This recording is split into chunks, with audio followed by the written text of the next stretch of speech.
you are unhappy at work. Fine. But you got to realize that your complaints at work, you are not a beautiful and unique snowflake. Like your problems are not unique. Like if I were to hit record and record someone complaining about their job in Tallahassee, Florida, I can then go over to California or Chicago or Texas and say to somebody, hey, tell me what's the problems with your job. You could hit play and then stop, and it'd be the same conversation, 111, 110.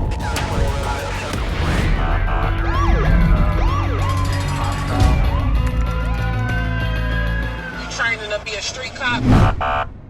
Hey guys, welcome to this episode of the Street Cop Training Podcast. I'm your host, founder, and CEO of Street Cop Training. My name is Dennis Benino, and we have everybody's favorite instructor, raving reviews from the conference, never a doubt.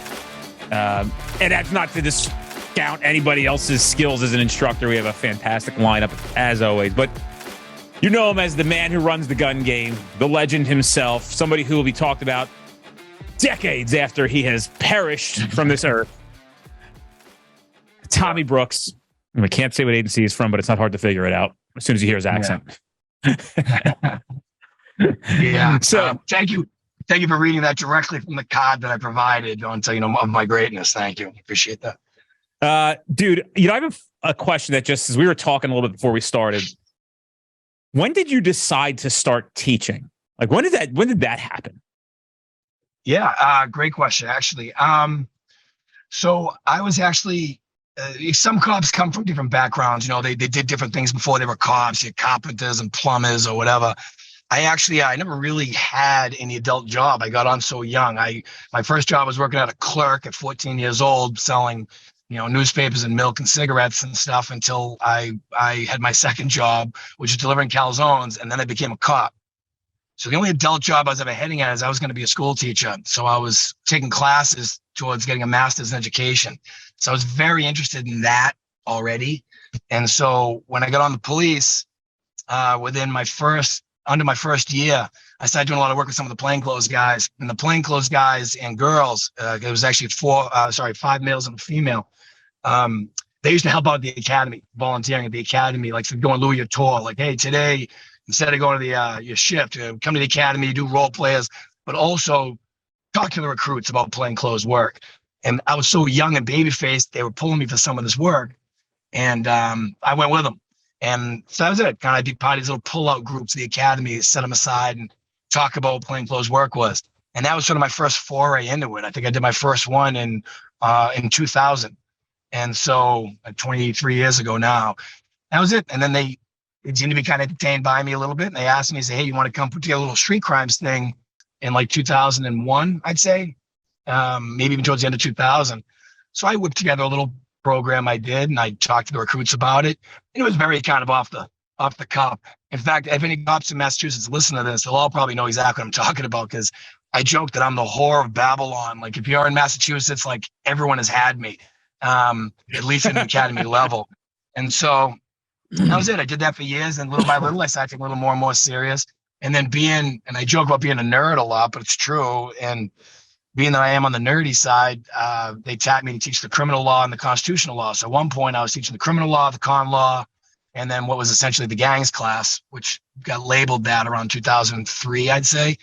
And then I did that for years. And then 2005, 2006, I started really putting a PowerPoint presentation of like real stuff together. And then I did that for years. And then it all kind of came together in 2015. I really loved the program. I was way above what your average academy class was, the effort being put into the presentation, if you will. And then in 2015, I basically attended back-to-back trainings that an individual story happened in each one that sucked so bad that it made me want to start my own company. And that's when I started my own company. It took me about a year and a half to get it off the ground. I had 13 other cops that did it with me. And I had my program, they had theirs. We put together this whole 5-day school. Very successful back to back. And then the third one, we had less people. The fourth one, we had less people. And by the fifth one, it was costing me $3,000 to run it, because it was costing so much to pay the instructors and everything, more than I was getting in. And it turns out there just weren't that many people who could get 5 days off of work for a presentation or for a training. And so I had to kind of fold. And so I did a break off of my own thing and really elevated. And that was around 2019, I'd say. And then from there, just chipping away. And then it kind of went. And then here we are. But so I've been teaching since 2000, dreaming of being a teacher since 1997, you know?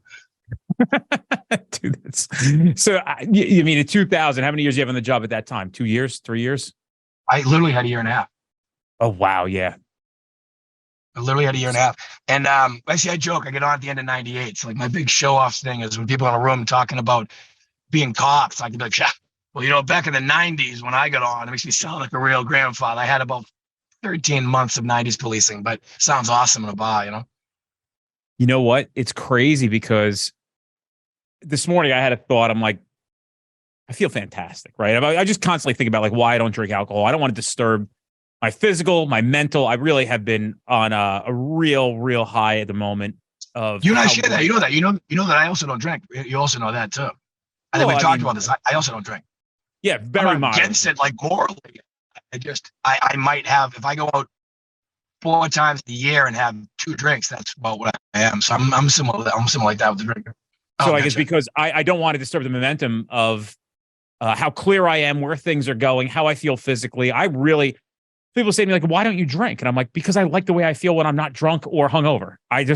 It feels so much better to be that way. And dude, don't get me wrong. Like I like dropping some inhibitions and being a little silly and goofing off and going outside my comfort zone a little bit when I'm obviously had a drink or 2 or 3, whatever it may be.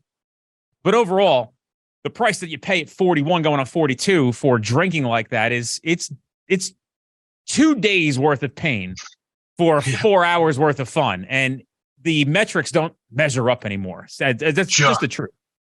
I remember, you know, it's just different. And I hate to sound like an old guy, but it's crazy shit bringing up being the old guy is, bro, I mean, like, I got on the job in 01, right? It's 2023. Like, we're the fucking, as nuts as it sounds for an industry that's designed this way, we're the old guys. Yet I feel like I'm like 23 years old. I'm not kidding you.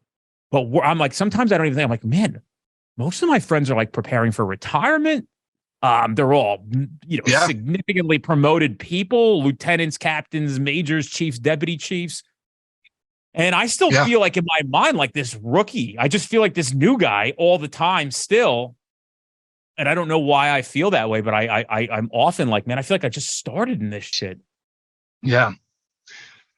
There's some truth to that. I can tell you, like I've said to other cops, I said, I remember when you get on, you're always looking up, you know what I mean? Like you're the new girl, you're the new guy, and all the patrolmen are senior to you. Detectives, sergeants, lieutenants are all above you. And then you kind of do the job and you kind of feel like you're the tip of the spear. You're like, hey, we're the ones handling the calls. We are the job. You know, you're not. You just tell yourself that. And then over time, somewhere along the line, that does start to happen where you look around and you go, hey, you know, a couple of us made sergeant. Hey, a couple of us made detective. Hey, we're part of these units. And a few years later, you look around, you know, and like I remember looking around at one point, I said, I'm a sergeant in the gang unit here. I'm like, that's pretty good. Look at my classmates. And I got a deputy classmate over here. I got 2 captain classmates over here. And so, you know, you're making lieutenant. Then you look around one day and you go, dude, we're the job. When people are mad about this place, I think they're going to start getting mad at us. Like, this is not our fault that this place like has any problems, you know? And so, which is funny. That's actually where I think a lot of the fix will come from is when, you know, the new generations come into that position. They either have an understanding of what was happening above them, or they have the opportunity to fix some of the things that they always complained about.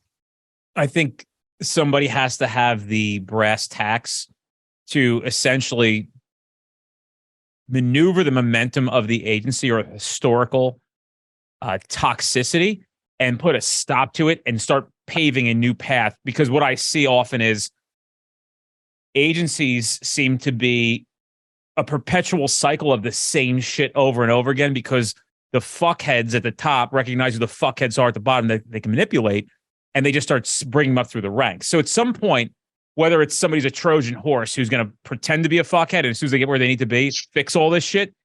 But also, I think collectively, as a whole, if we get enough people in administration who understand the behavior that needs to be employed as we go on in this profession, it begins to tip the scales where the fuckheads will be essentially ostracized, or somebody of the and it correlates to a story that's so interesting. When I worked for the U.S. Park Police in 2004, I will give them credit. It is one of the few agencies where I actually watched. They rewarded proactive cops. They just did. If they liked your attitude and your work ethic from the top down, I'm telling you, they took care of you in the sense of like, you're going to training, you're getting specialized divisions. And I've actually seen them tell people who were like mopes, right? Do nothing motherfuckers. Just to give you some context of the story, I got called into the captain's office one time, or lieutenant's office, one of the two. And another girl who'd been there 2 years before me was in the office. And he said, she wants to know why you're here for essentially a year and a half. And we're setting you up for field training, because field training came with like stipends, and it wasn't just because you were when you field trained, you got rewarded. You were a field training officer, and it was like almost like a little bit of a rank push. So they started grooming me because to be a field training officer, you had to have certain certifications. So you needed to have like SFSTs, Alcotest, a few other things. But very early on, they recognized that I was a worker. I had good work ethic. I enjoyed the job. So they started grooming me for that. And they brought her in, and it said, hey, so-and-so wants to know why she's not going down the direction of being a field training officer. And so I brought you in here because she brought you up of you're 2 years less on the job than she is. And you're getting now all this recognition, and we're moving you and getting you to specialized schools. You're on the CDU team. And so I remember the lieutenant saying, like, how many arrests did you have last week? How many tickets did you write last week? How many of this? And I start rattling off numbers. And he looked at her and said, and what did you do? Tell me about your stats. And she's like, well, he's like, and I know, and I don't even bother you about it, so-and-so, but I know you're hanging out at the fucking fire departments during your tours. I know you made friends with these firemen around town in downtown DC. I see your car out there. I go out and drive around. I know where you are. I know you can't fool me. I know you fuck off at these fucking firehouses 2-3 hours at a clip when you're supposed to be out doing your job. Like, I don't break your balls about that. So don't come in here and break my balls about why you're not getting anything. And the crazy thing is, a lot of people don't know this if you're not in law enforcement yet. You go to some agencies and it's just the opposite. It's the guy or girl who is the bum that might get the most. And it's a wild thing. And that's the frustrating thing for people like myself, and probably every instructor at this company who is, I would just say, has good work ethic, right? They just have good work ethic. Well, I will say this, being that I travel around the country doing these, with you, and I've been talking to departments for, again, years now, I've actually learned a couple lessons, one of which is kind of eye-opening to some people because they never think of it. But I always look at the joke and say, you are unhappy at work. Fine. But you got to realize that your complaints at work, you are not a beautiful and unique snowflake. Like, your problems are not unique. Like, if I were to hit record and record someone complaining about their job in Tallahassee, Florida, I can then go over to California or Chicago or Texas and say to somebody, hey, tell me what's the problems with your job. You could hit play and then stop, and it'd be the same conversation. My job doesn't reward the workers. It's all politics. They want to promote the people they like, or they only like to do nothings. So one thing I try to tell people, keep them optimistic. I say, well, first of all, at some point you got to realize if that's really an issue for you, that's just a baseline issue in law enforcement. I mean, like, your problems are not unique. There's no job you can go to that's guaranteed to fix any of that. It's going to be a little endemic everywhere because it's part of being part of the bureaucracy. So you kind of got to get over that. Find a way to kind of go within the system and stay happy with what you got. The old saying, play the cards you dealt, and try to make the best hand you can. But I can say this, though.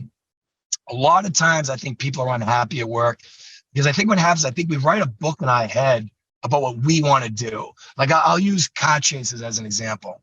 Like, a lot of jobs really just shut down car chases. They just say, listen, we don't want them. They're not worth, you mentioned risk to reward ratio and the benefit of drinking. A lot of departments have done that same evaluation and said the risk to reward for chasing a car through the streets of a major city is not worth it. And of course, the knee-jerk reaction from cops who are working cops is, well, that's police work. That's what we do. Now, I'm not trying to be a company man here, but I got to say, like, if the Mayberry Police Department has hired you to work for them. And they tell you, we don't want you to do this. I'm guessing that in the history of the Mayberry Police Department, there's never been a cop who was so amazing that when they violate the wishes of the Mayberry police and do a car chase anyway, and then the car spins out and crashes on a car and it kills a 9-year-old. But your police work had been so good prior, we're okay with it. That generally doesn't exist. Generally, you're going to end yourself in some trouble. And then when it happens, cops going to validate it by going, but I was doing the job. And I kind of remind guys sometimes, say, you were, and I respect it. But you do understand, though, you were doing the job as you thought it should be done. The department was pretty clear about what they wanted. You didn't do that. So it's one of those, like, it goes back to my old saying with the honor game, do you want to be right or do you want to be okay? I mean, I get what you did was noble. You want to catch bad guys, but we got to find another way. Like one thing we started trying to do, and it hasn't been perfectly effective yet, but it's in very strong process right now. So where I work is a busy area, okay? It's a high violent crime spot, if you will, comparatively to probably most of the places where cops work. And so we have a lot of men and women who leave working where I am to go into a gang unit, to go into a drug unit and something. Well, to use the gang unit as an example, we had a couple guys who were great cops who've gone there, a couple girls who were great cops who've gone there in the last year or two. So they're still part of like our team, if you will. Like, they still shoot the shit with the local district guys where I'm at now. Because I'm just a district guy. And so what I started telling my folks is, I said, tell you what, you get a car, you get the plate, and it takes off on you. And you do your regular game, the old, I'm behind a vehicle. Supervisor says, what do you have? Yeah, failing to stop. Okay, what's the reason for the stop? Violation of the auto laws only at this time. And then the supervisor says, what is your speed? And then they answer the speed, usually, 15 miles an hour while hearing a crazy engine revving in the background, right? But there's the back and forth questions. And then at some point, the supervisor is going to say, call it off. You don't have enough, call it off. So I tell some of the cops now, instead of being butthurt on that, call it the Christ off, pull under one of the Homeland Security cameras, be very clear you did that, shut your lights off. Give that plate to our friends, our contacts in the gang unit. They have more access to toys and options than you. And in the morning, they'll set up on that car and they'll do a little day in the life with that guy or that bad guy. And if they see that guy come out and he's adjusting his waistband or put some sort of unknown item under his hood or whatever, and they can grab him with a gun and you tip them off to the plate, I'll write you up for a commendation along with, them getting the gun. And that's one of those things I could try to get my guys to listen. I want to try to commend you for walking away. I want to commend you for following the department's mission of not chasing that car, keeping everybody safe, not having any community members killed by an errant psycho bad guy driver. And in turn, I'll still give you some accommodation when they get that gun eventually. Is it going to be a perfect system? No. But if it means that people can walk away, and I think I might have told you the story before, but I don't want to name the guy, even though it would actually be a huge compliment to him. But we got a cop who works in the district, and he got an obscene amount of guns. And I mean, in all the right ways. He's a good cop, just does everything right. And I was talking to him about this, and he's like, Brooksy, he's like, tell me you're not selling in on this too, man. Like you're a police work guy, man. Even you gotta agree, like not chasing cars, like what the Christ. And I actually did a quick math game with him, and I said, how many guns did you get last year? And I don't remember the exact number, but it was a shitload. I want to say he was like 40. I said, all right, how many gun arrests did you make last year where you had a car chase that took off, chased them? It ended either in a crash or they got stuck in traffic or they bailed out on foot, whatever. But you ended up catching a person making a gun case that's stuck on them. I'm not talking about 4 dudes bail out of a car, gun found in the back seat. I'm talking about you caught a guy with a gun and you made the case out of your 40 guns last year. He was like, all right, fair enough. You got me. He's like 2. I said, all right, let's play statistics game now. If you get in a car chase and somebody dies and you could potentially be screwed by that, do you think if next year you get 38 guns, let them all go, and next year you get 38 guns, do you think we'll build a smaller statue in honor of your greatness? And he was like, yeah, good point. And I even tried to get him on board with the thinking. So again, I'm not trying to be the company guy here and break everybody's heart, but my point is I am about proactive work, but above proactive work, I'm about cops keeping their jobs and cops being available for more proactive work tomorrow by not being in trouble today, if that's what it takes. So yeah, you got to give a little to get a little. Let's do it. How do we create more professional police officers? And you know, it's so interesting. I had this thought. I'll preface it a little bit more. I think people get misconstrued about our teaching styles, the foul language. This is an entertainment value, but through that, if you can understand what's happening to keep attention, so we create emotion with it, we are creating a more professional police officer because that person is getting valuable content out by retaining their attention. So I couldn't agree more. Yeah. So let me ask you this. How do we just go back after prefacing that? How do we create more professional police officers? Well, you're right. It is actually a very difficult sort of juxtaposition here because, I mean, some people say like, well, in police training, you got to swear because that's the language they speak. And I'm like, well, actually, that's a little presumptive too. I mean, I wouldn't make any presumption that all cops want to hear swears. The flip side of that is, yeah, funny is funny. Funny works. Actually, can I give you a good example? Here's the thing that I've done in presentations. So I've used as an example that I said, if some media team wanted to do a hit piece on Street Cop, right? And they came to one of my presentations and they say, yeah, I'm gonna take a note of everything this cop says and say, help me God, I'm gonna catch him saying something crazy. It's funny that I think they'd actually be pretty impressed with my presentation, but they would have everything they want in catching me with like a swear. I'll give you an example, like a thing I do in class. Now, I'll talk to people and I'll be doing a thing and people won't know what it's about. So I'll say to the room sometimes like, hey, I don't want a female for this. Give me the biggest guy in the room. Where's the big piano lifting bastard? There's one in every one of these rooms. And the room will usually nominate the guy for you. They'll be like, hey, Gendron, get over here. You look over across the room, there's some guy with gigantic pythons for arms, right? And then I say, where's the small, skinny guy in the room? And they'll usually nominate him too. They'll go, hey, Swanson, get over here. And, just draw attention to Swanson, some skinny guy. And what I'll say is, all right, I don't want to put you guys on the spot here, but in 1 minute, I'm going to ask you to come to the front of the room. And the big guy, and I'm the little guy. And on the count of 3, for the little guy, I want you to lean over to the big guy, and I want you to rub his balls. And I want you to rub him, and then I want you to rub with 2 hands. And then I want you to start feeling his ass. And then I usually stop because the class by that point is usually like, what the fuck? What is this class about again? Like, waiting for something weird to happen. So now I'll stop. I go, I'm sorry. I worded that super weird. I'm sorry. Let me start over. Little guy, I'm going to count to 3. And on the count of 3, I want you to demonstrate a good pat frisk. And then I have a little thing pop up on the board. It goes, they are the same thing. That meme from The Office, they are the same thing. And just to point out, like, listen, our job by design is disgusting. We go into people's houses and places people don't want to go. We go into crawl spaces that no one's ever been in before. We stick our hand under seats that we can't see under and into the pockets where fucking hairy lollipop is the luckiest you're going to get. And yeah, we spend a lot of time doing some serious ball grabbing and some ass rubbing and some fucking crease fingering. And it's funny, it becomes our normal. But we forget if a guy who's getting frisked, it's not normal for him. It's very fucking normal to have just some stranger you never met go, oh, we're going to call for a guy with a green hoodie. He may have committed this crime with a gun. Some guy who didn't do it wearing a green hoodie is like, what? Hold on, show me hands. Ball grab, ass rub. So the point of it is I then talk about treatment. And I talk about like how, what we used to do is I was ideal in that we rode three deep. I was the supervisor, I had a few patrolmen. But if we jumped out on a guy and we went into the ball rub game because we had a reason to frisk them for a call or whatever, and it wasn't him, my 2 cops went off looking for the bad guy. I stayed. And I'd be on channel 7, calling dispatch, like, go ahead with that description.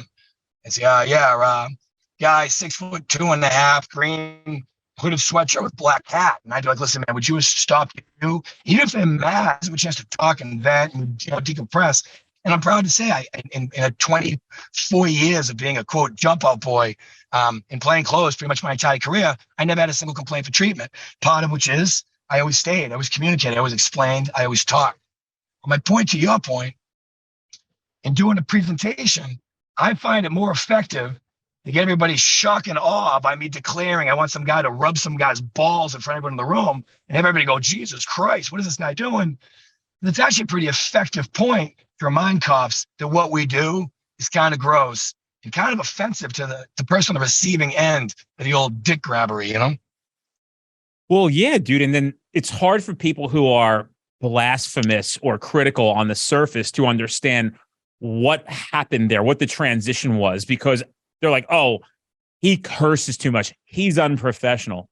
What's interesting is when you bring your quote unquote, your professionals in with their fucking bullet point, black and white PowerPoints with the selected background that like those 20 backgrounds.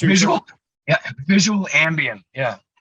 Exactly. These guys who can put anybody to sleep in about 7 minutes. And I think we've all been to those classes, right? And I'm not trying to criticize. It's just, this is some of the problems. I don't have to sling mud at other companies or agencies and what they're doing, but this is the inherent problems of why people aren't getting better and more professional, is because we're not giving them a platform or a vehicle to learn from. You are showing them the same stuff. It's the same shit. And we know it's so institutional because every new instructor that comes to this company and sits down and starts to design their first program, we'll tell them, like, get everything on a PowerPoint. Let's take a look at it. And then we'll start to work on your program with you. And, you know, it looks like what you'd expect it to look like when you go to a fucking in-service training, because that's all they've seen in an academy, in service. And so then we start doing our magic. You're the guy. We're just going to help you communicate the knowledge that you have. Here's how to work with the things that we're giving you, the tools and the resources. And here's the cool thing, man. This is not some best kept secret by Street Cop Training. I hope everybody changes the way they do things. We have somebody right now who's not listening, and I've had it in the past, that they need to change what this looks like. They just are so steadfast on like, well, no, that's how I do it. And I'm like, it doesn't work. It is not going to work for this company. It does not work. I cannot have it look like that. And I promise you, when you change it, you're going to be so much happier with the product and when it's done. And, you know, Tom, you're a guy who's been teaching for a while, did not disturb a thing that you were doing. Zach Miller does not teach his case law program like any other case law instructor at this company. I designed a template. It worked really nice.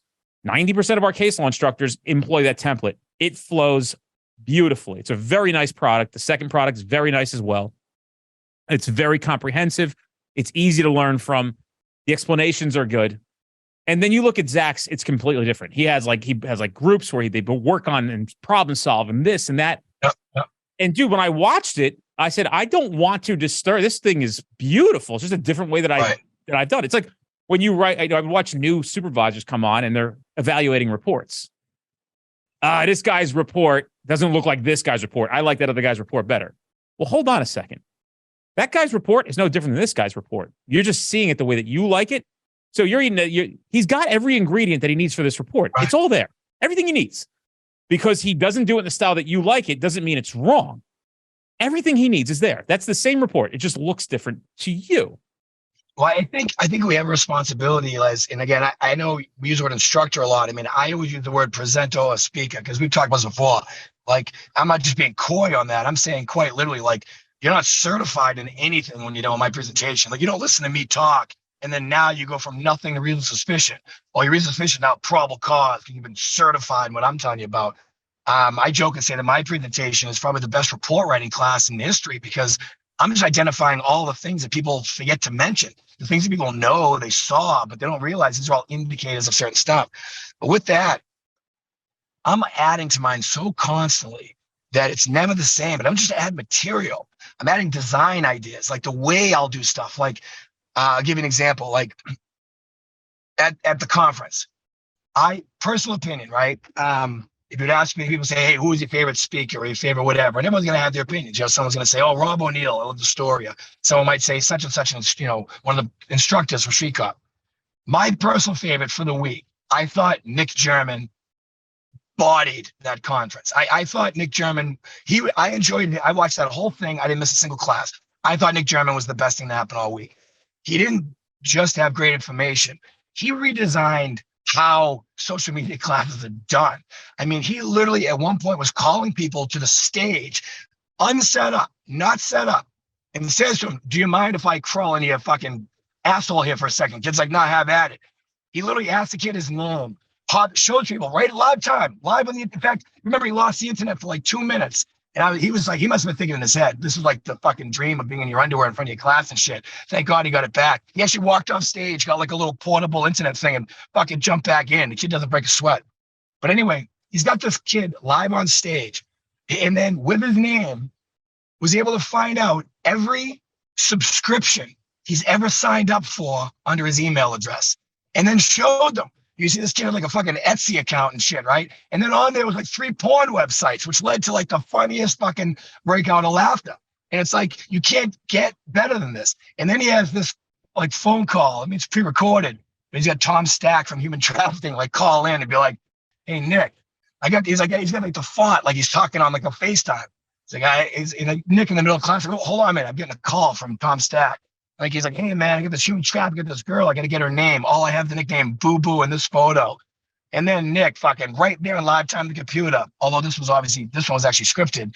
You know, he shows how you take that name and find and gets guy's name. And Tom's like, all right, talk to you later, buddy. It was a fucking performance. And I saw Nick a year and a half ago in Atlantic City. He was great. But I thought he's second leveled. But I was talking with some of the other instructors. They're like, what advice do you have? Because even in your intro, you're like, Tommy Brooks, the legend. And I said, I'm an average fucking cop. I'm nerdy, so I'm clever, but I'm an average cop. I just read the board really well. And I work with some of the best, which makes me look very good, I guess.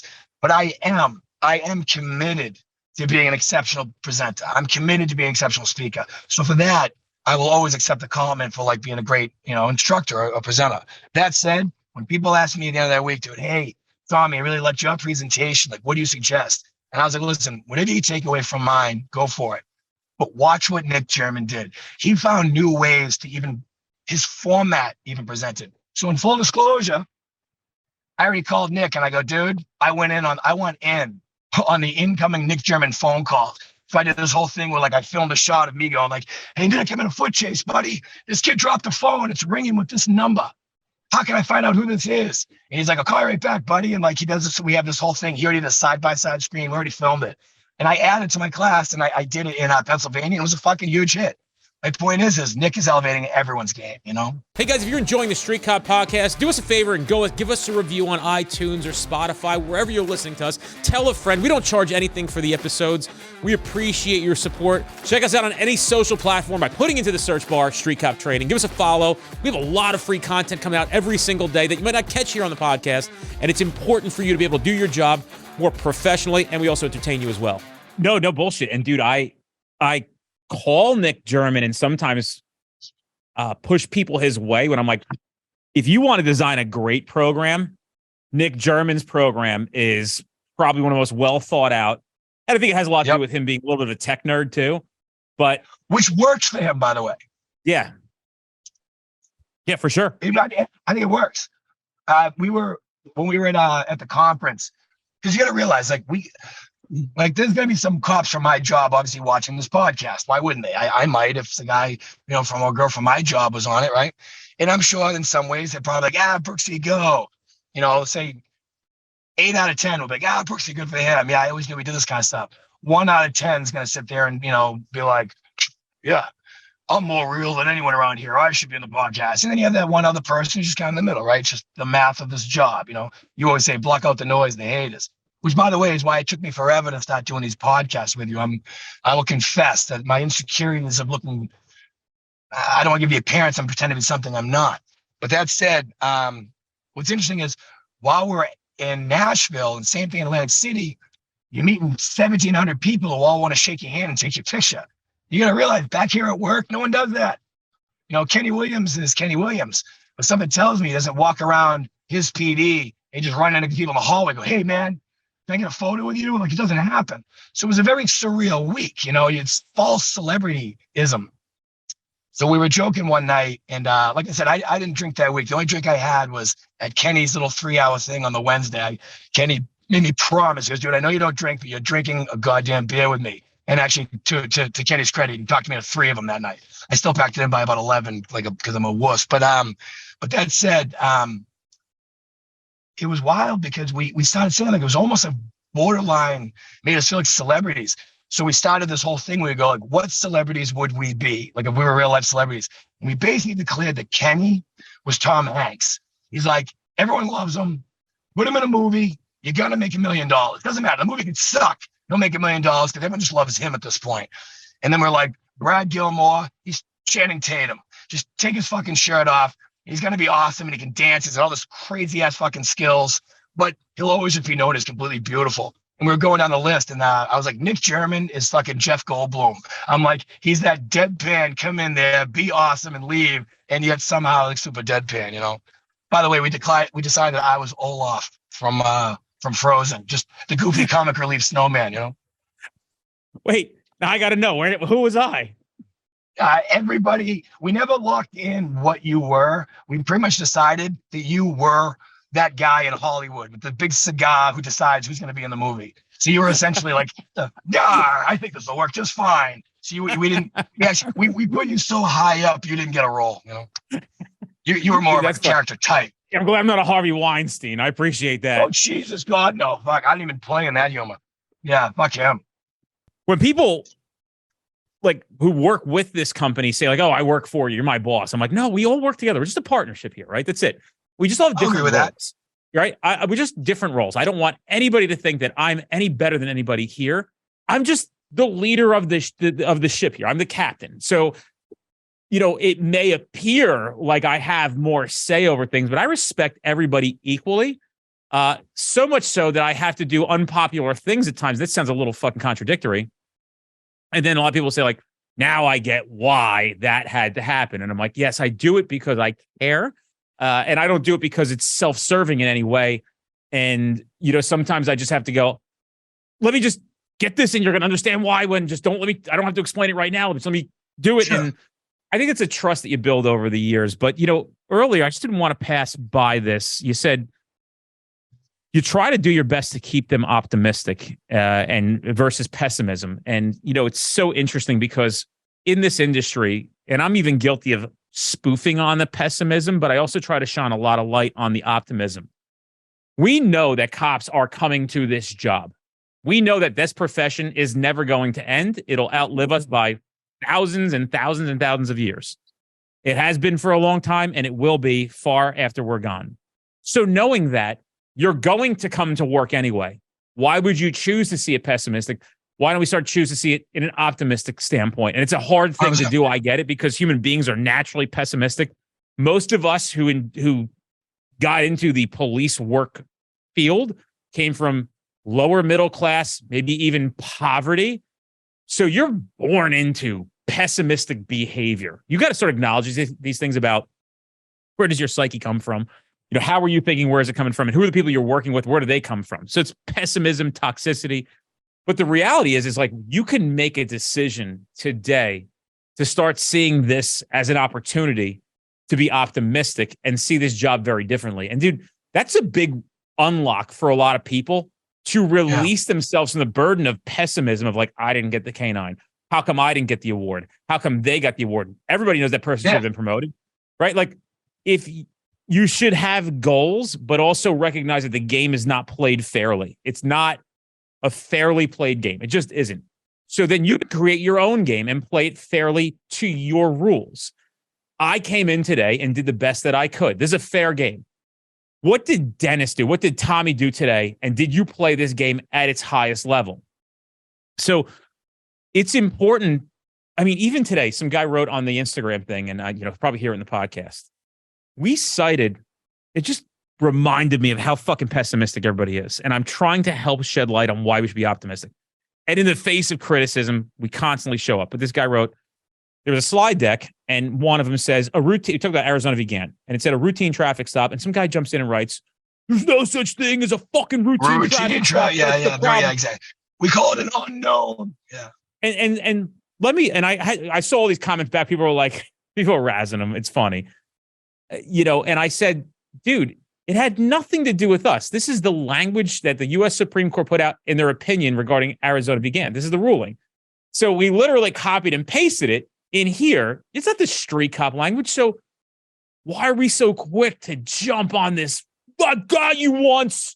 I caught you. Like, yeah, we're human beings. You know what it is? I've heard you say it before.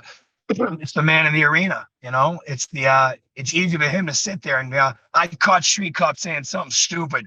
This is my big moment, because they don't have to be there for the last since 2012, 11 years if you happen to be produced and be on top of it and developing and growing and running a company and choosing who's going to speak and booking venues and hiring admins and letting things go and taking things on.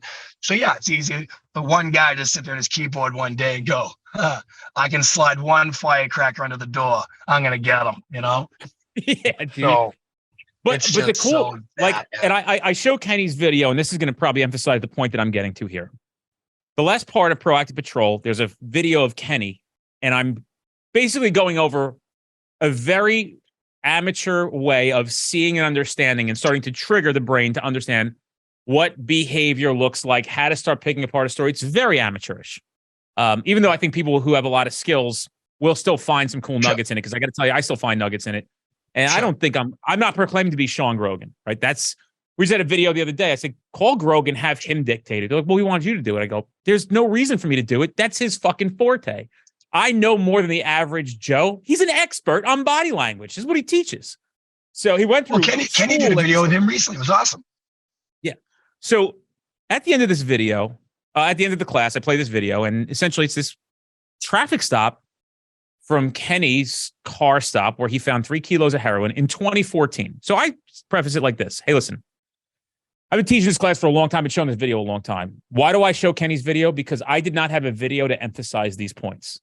If you've seen the videos that I've played from my dashboard cameras, I wasn't putting a lot of thought into using this stuff in a classroom. When I did, I was able to capture some stuff, and then my career was abruptly ended. But also the video quality and what I have and what I can select from doesn't emphasize the points that I need. So a long time ago in 2017, when I first met Kenny, I was like, man, we have this idea. We'd like to get some video. Do you have anything that would work for us? We want to post-produce it to show what it looks like on a criminal motor vehicle stop, because we can't bring 700,000 cops on a ride along. And that's where that whole thing of like Kenny's videos and how he does the pop-ins and the blurbs of what he said, what's going on. And there was all the inception of him, me, and Jay. And I say, for years, I've been hearing people criticize what Kenny did wrong in this video. First of all, it's 9 years later. So this is him at the beginning of how great he is now. He's learned a lot. Number two, often we look at things like this and start to criticize it, but I'd like all you to see this differently.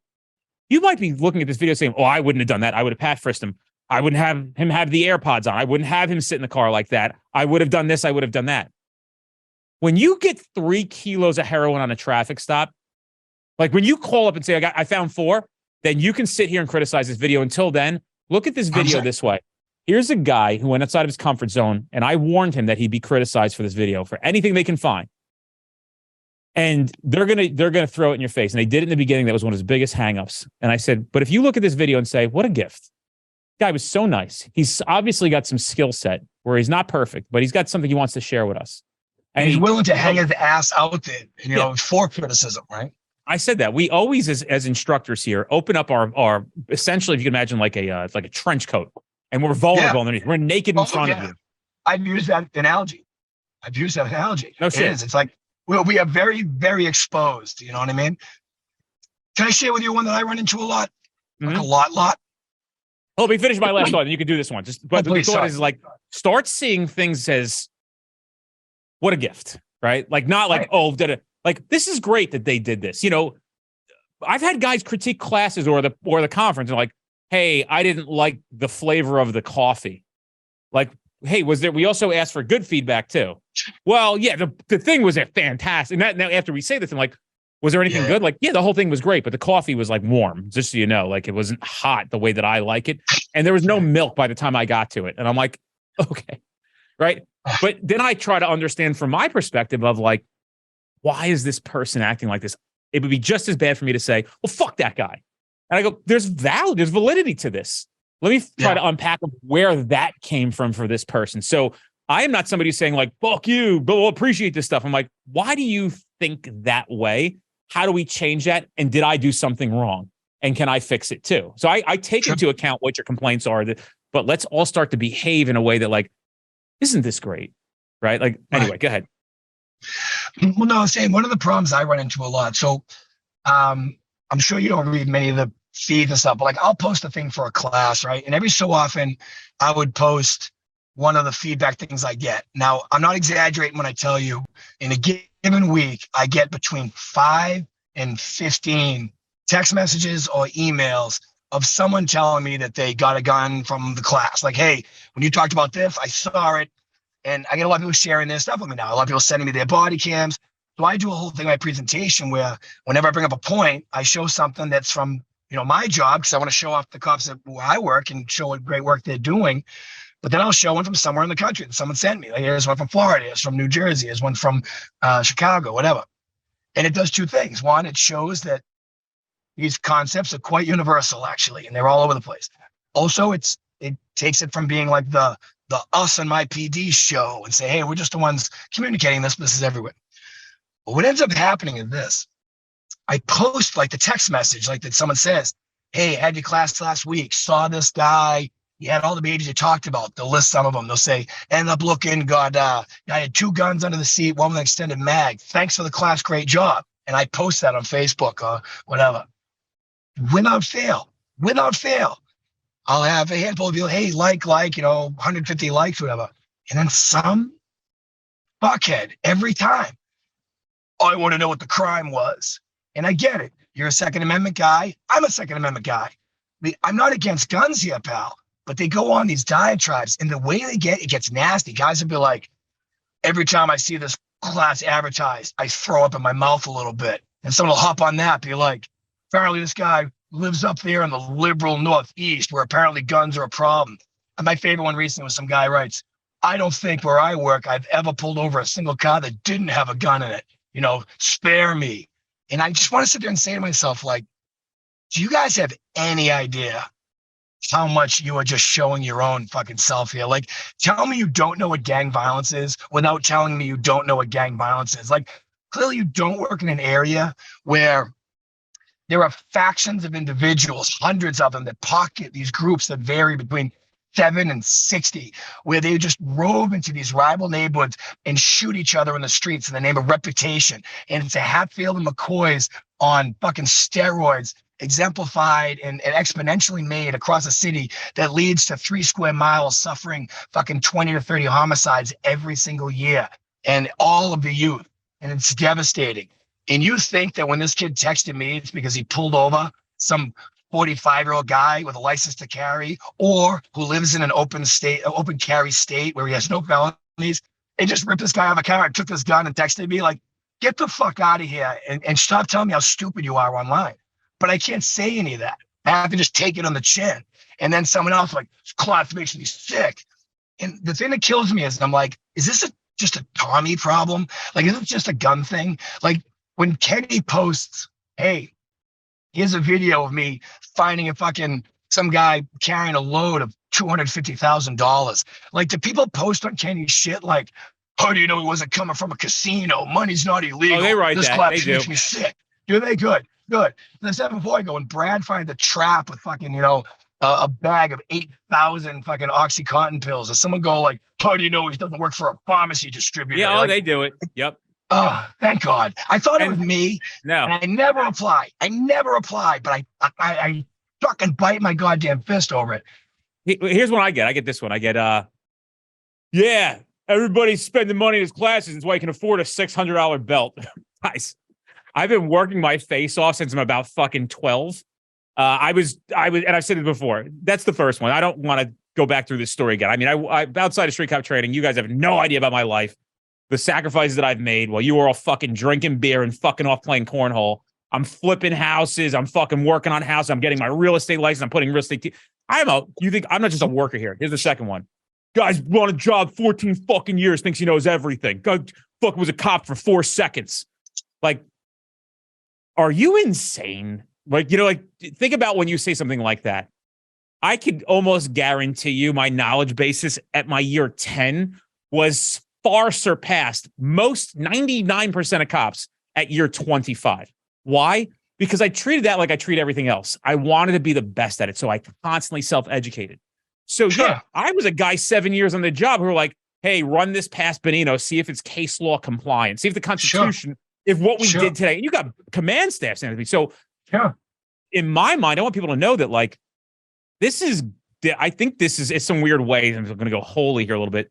I think God said like, all right, motherfucker, you got enough of what you need. Now I need you to take this and show these other guys and make this whole thing better and save lives. And, you know, at the end of the day, yeah, we are business. We have to generate revenue. But I don't think you can find a person who came to one of our programs, conference, class, and said, I didn't feel like I got my money's worth. My goal for you is, yes, I think it's your money, but I have to also remind you that, like, you're going to say at the end, like, maybe not even at the moment, but I guarantee you in a year, I'll ask you, how'd you feel about the investment you made with us? And they'll probably say, I feel like I stole the class from you guys. It changed my fucking career.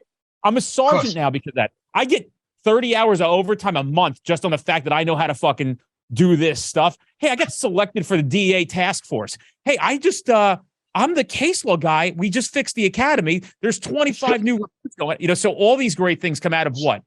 An exchange for $299, a pair of Jordans, and people don't understand that. They don't.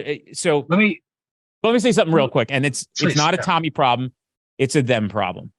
You know, that's all it is. It's not a Tommy problem. It's not a Dennis problem. Did I ever tell you my story? It was not my story, but the Picasso story.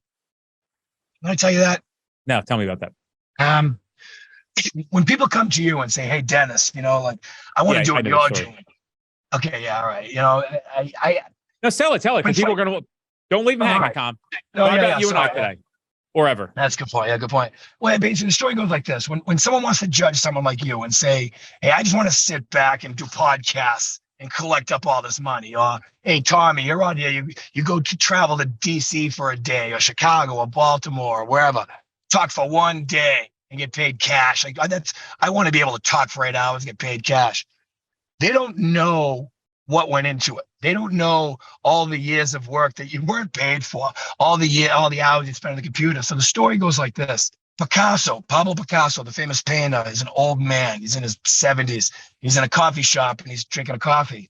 And a woman comes up to him and she sees him and she decides not to say anything. She sits down. He takes out a piece of paper and a pencil and he does a sketch right there at the coffee table. He draws on it for a couple minutes. He looks at it, puts it into his little bag, and he gets up with his coffee. He's ready to leave. And the woman gets up. She says, "Excuse me, sir, are you Pablo Picasso?" And he says, "Yes." She was the famous painter. He goes, "Yes." She goes, I saw you draw something. Do you mind if I see it?" He says, "Sure." He shows it to her. And of course, it's amazing. It's fucking a pencil sketch by Pablo Picasso, you know? It's fascinating. So she's blown away and she says, "Do you mind? Could I have this?" And he says, "Well, you could buy it." And she says, "Buy it? Well, I mean, how much would you want for it?" He goes, $40,000. She goes, $40,000? She goes, "That took you 2 minutes to draw that." And he says, "No, ma'am, that took me 63 years to draw that." And like, I love the story because it makes the point of you see the final product. You know what I mean? Like you weren't there for, you know, like for my sake, for 22 years of, you know, speaking of police academy recruits and building material over 20 some odd years. And, you know, what started off, you know, $20 an hour, you know what I mean? For 6 hour minimums, not paying lunch. I mean, 6 hour maximums rather. And even though I was there for 8 days and traveling an hour and a half to academies on the other side of Massachusetts, 3 hours of travel not paid for. You weren't there. All the classes I ran that cost me more money to run than I made. I mean, a couple of the gang school things that I ran, those 5-day classes, the reason we stopped it was I had 13 of some of the greatest police minds in Massachusetts and New England all coming in and giving their time, and I'm paying them all appropriately for their time. And then X amount of people sign up for it. That class happened anyway, man, but 23 people was not enough to pay for that 5 days, you know, and like, you weren't there for that. You weren't there when I started this company and I put $8,000 into branding and I had one thing come up. And I had to completely rewrite the entire thing and lose $8,000 in merch and swag and stuff that could never be used. And you weren't there for that. So yeah, now all these years later, I get to travel, bring my laptop, show up, talk, go home. It was awesome. And now it's awesome. And if it had been 20 years of this, yeah, I'd own a house in the hills, but it hasn't been. It's been a really good year and a half now. It's been a really good 5 years. Like really, the last year and a half with you has just expanded my horizons. Because I was doing this around New England. Like I said, the horror of Babylon, baby. Everyone's had me. But, now I can do this stuff in California. I can be down in Florida, I'm booking trips on my family. My sister lives in Dallas, so I booked a gun game in Dallas, hung out with my sister, my parents live in Florida, you know what I mean? So yeah, I'm looking forward to Orlando, you know what I mean? My parents live outside of Orlando. So with things like that, people don't see what got, to use your saying before, the man in the arena. People don't see what got the guy in the arena. Guys don't see what's happening. They just see the product and think, doesn't he know that he should have pressed that guy first? Doesn't he know we don't use the word routine? Did he really just say he recovered a gun from a guy? The only guns I see are lawfully carried. This cop must have a class that's just completely made up. This obviously isn't based on reality that I don't know. There's no way I could admit that there's an entire world of policing I don't understand. Dennis, on my life, I could never fathom going online to a police training company, seeing a class about something I've never fucking seen. I've never seen someone steal an airplane. I've never been in charge of investigating someone stealing a fucking airplane. I could never see a class on how to identify stolen airplanes and decide to throw a comment on there and say something like, God didn't even notice the decal on the back. I couldn't fathom being that useless. And I just can't fathom it. So every time someone posts on my little Facebook, I just take it on the chin. But if someone's listening to this podcast, please destroy them for me. Just fucking kill them for me. Because I'll never say anything. I do want to kind of finish by saying this, that yes, these are some of the things that we endure, and we're trying to explain to people that it's not all peaches and cream, but there is a lot of peaches and cream with it, in the sense of, I had a girl the other day send me a message, and I'm sure she's going to hear this, when we did the podcast with a Delta Force Tier 1 operator. And people probably thought we were going to talk about how he was America's assassins and they just were sent to fucking kill people, which they are. And it's funny because I brought that up to my other friend who's a Delta guy, and he's like, "We never killed anybody who didn't deserve it. I'll give you that." I'm like, "Well, I imagine." He's like, "Some people deserve to live, some people don't. And whoever we were sent to go fucking wipe out, they deserved it. Trust me." So I had no qualms with what I had to do. I wanted to go wipe out a fucking crew of guys. So these are horrific people, but that podcast episode, which I was not paid for, which I'm not paid for any of this stuff. We don't have sponsorship. Sure. You don't hear ads being paid. I don't have collaboration. Something you should start doing, by the way. But by the way, guess what? In 4 years, when some big paycheck rolls in and people are like, you see, look at this. This guy getting overnight success. Overnight success. Yeah. There was no hard work behind that. Episode 824 now, right? So anyway. Oh, the girl. So this girl messaged me on my personal Instagram the other day and says, I just listened to the podcast episode with you and that Delta One guy. I keep saying Delta One, the Delta Force guy. My apologies. The Delta Force guy. And it had to do with just talking about how he was not being a good father. And now he wrote about a book about being a good father, and a good family man, a good husband. And it was a really, really beautiful podcast episode. And she said, when I listened to it, I was at the gym crying. And I'm glad I was by myself, because I just started, really, the tears started flowing. I couldn't stop them, because I have not been a great mother. And I made that choice at that moment from listening to that I am going to be a different kind of mother, because I was putting my job before my children, and I'm not doing that anymore. And so, dude, for us, that's the reward. Well, we hear the noise we acknowledge the noise on the one side. That pales in comparison to the praise that we get. But it's not praise where we're like, oh, this makes me feel great. It's just acknowledging why our work is so important, why it's so important to ignore the noise that we hear from the booze and the cheapest seats. Because the people who are buying front row tickets at the Street Cop Conference are the ones we're there for. We all have to be reminded of who we're working and who we're acting and doing things for, and forget about those who we're not. Well, you think of those boards where they have the little pieces there, like the black side and the white side, and then it's a game where I flip one, you flip one, and at the end, who gets the most, board pieces, If you think about it, you're not just two pieces speaking to a board who's listening. It's not. You're flipping people. You're getting people into the right mentality. You do a presentation for 50 people, say your case law class. You have 50 people never give a shit about case law. That was the unnecessary nerd shit. They just want to get a class on like how to I want to know how to rip a fucking gas tank out of a car and know if there's a trap in it. And now they take your presentation. Now they become case law mind worthy. Now they go to their job and now they go on to become a supervisor. And they have a squad of people who want to rip shit apart. They go, actually, you know what? Here's how it works. And I'm going to send you to these presentations. So it's almost like they're apostles creating converts, creating more apostles. And it's a good thing. So it's not just you're standing there and people listen and go, I got it. I don't got it. It's not. You are. The benefits you're doing are that woman, for example, your story there. That's not just, hey, if we reach one, we're good. No, you reach one. And if that one becomes an apostle, she's going to talk to a couple of her girlfriends at work and say, I'm going to make these changes in my life. And one of those girls might hear the story and go, you know something? I've been saying this forever. I got to do the same thing. And then some other guy's going to hear that and say, you know what? Fuck me. You know something? I don't know why I sweat these goddamn details on Saturdays. I don't know why. I didn't make that much money on the big picture. I haven't been to a fucking baseball game for my kid yet. You know what? You're right. And that is how it kind of works. So yeah, it's you're trying to teach people how to fish. You're not handing out fish at street carp. You're trying to teach people how to fish. So to tribute to the haters, if what street carp is doing makes you sick, well then yeah, we're probably a bad virus in the system here. But if what street carp is doing is beneficial, and it's actually arguably necessary. I mean, I don't want to try to spin this onto my whole thing here, but it's no secret. I have 3 presentations I do. I have the gang game, the gun game, and the honor game.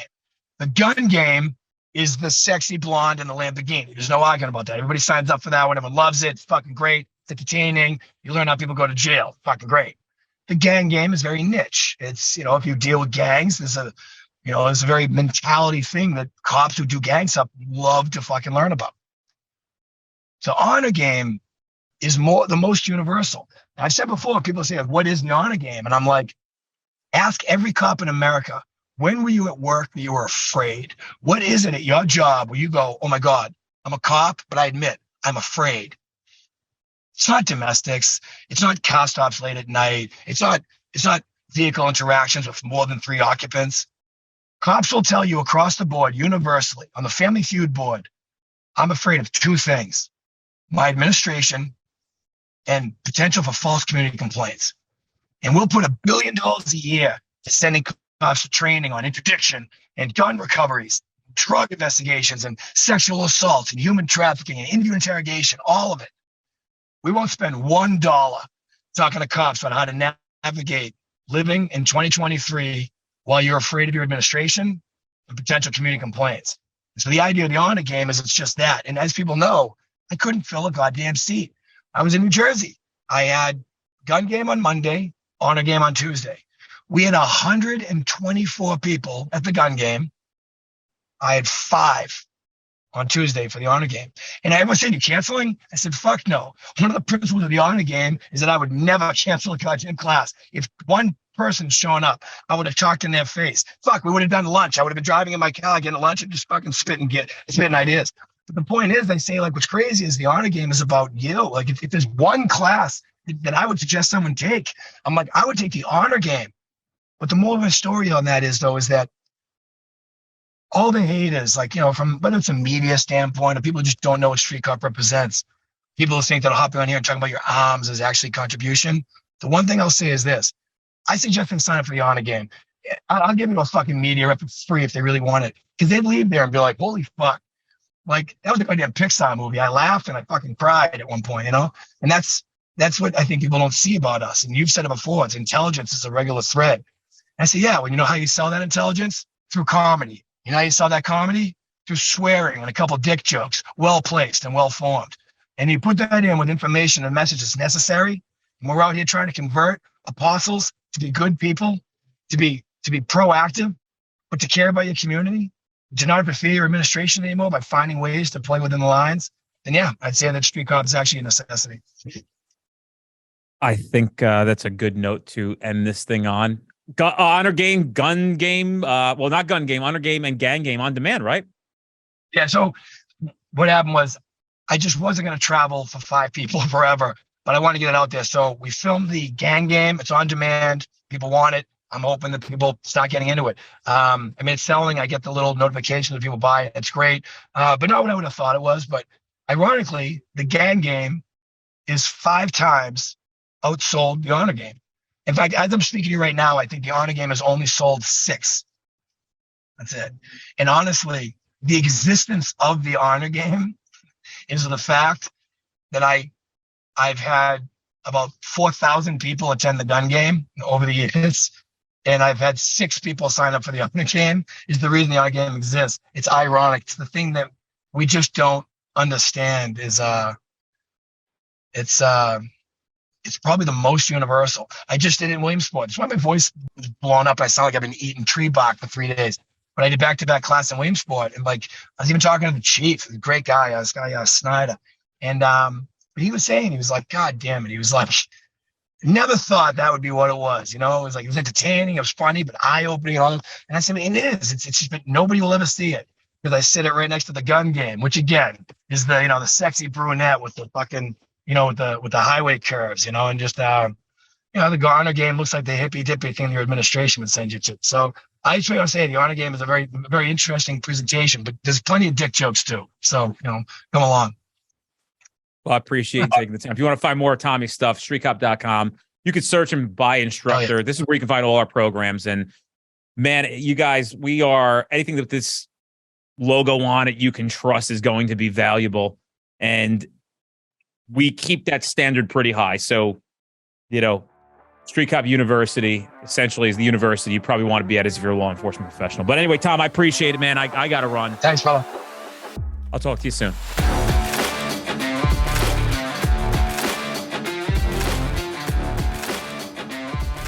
Guys, if you're in an area where you're trying to get to our classes, but we're not close to you, fret not. We actually have on-demand training at streetcop.com. You can take that course online right now, and then you could attend that training in the future at no additional cost. You can redeem your voucher, so you get 2 for the price of 1. We don't want to deny you the ability to take this training now, especially knowing that it can keep you safe at a very minimum, putting bad guys in jail where they belong, and at the maximum going home to your family.